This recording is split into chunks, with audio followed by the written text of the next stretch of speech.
ಶಂಕರ್, ನಾನು ಬಂದು ತುಂಬಾ ಹೊತ್ತಾಯ್ತು. ಅನ್ನ ಮನೆಯಲ್ಲಿ ಕಾಯ್ತಾ ಇರ್ತೀನಿ, ನಾನು ಬರ್ಲಿ. ನೋಡು ಶೀಲಾ, ಹಿಂಗತಿಂದ ಮಂಗನಂತಿಯಾಗಿತ್ತು ನಮ್ಮ ಬಾಳು. ಅದಕ್ಕಾಗಿ ಸ್ವಲ್ಪ ವಿಚಾರ ಮಾಡು. ಯಾಕಂದ್ರೆ ಬಹಳ ಸಿಟ್ಟಿನವ ನಮ್ಮ ಅಣ್ಣ ಅರ್ಜುನ್, ಅದರಂತೆ ಬಹಳ ಸಿಟ್ಟಿನವ ನಿಮ್ಮ ಅಣ್ಣ ಜಯರಾಜ್. ಇವರ ಮಧ್ಯೆ ನಮ್ಮ ಜೀವನ ಹಸಿದವರಿಗೆ ಕುರಿಗಳಂತಾಗುವುದು ಬೇಡ. ಶಂಕರ್, ಸುಮ್ಮನೆ ಯಾಕೆ ಕೆಟ್ಟದನ್ನ ವಿಚಾರ ಮಾಡ್ತೀಯ? ನೋಡು, ನೀನೇನು ಚಿಂತೆ ಮಾಡಬೇಡ. ಇದಕ್ಕೆಲ್ಲ ಒಂದು ದಾರಿಗೆ ನಾನ್ ತರ್ತೀನಿ. ನೀನ್ ಮಾತ್ರ ನಿನ್ನ ಸಂಸಾರದ ಬಗ್ಗೆ, ನಿಮ್ಮ ಮನೆಯವರ ಬಗ್ಗೆ ಮಾತ್ರ ಯೋಚನೆ ಮಾಡು. ಆಯ್ತು, ನಾನು ಬರ್ಲಾ ರಾಜ? ಬಾಯ್ ಡಾರ್ಲಿಂಗ್.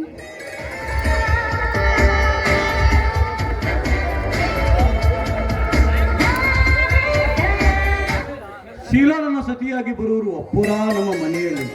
ಅದರಂತೆ ನಮ್ಮ ಅಣ್ಣ ಅರ್ಜುನ ಮದುವೆಗೆ ಮುಂಚೆ ನನ್ನ ಮದುವೆ ಒಪ್ಪುತ್ತ ನನ್ನ ದೊಡ್ಡಣ್ಣ.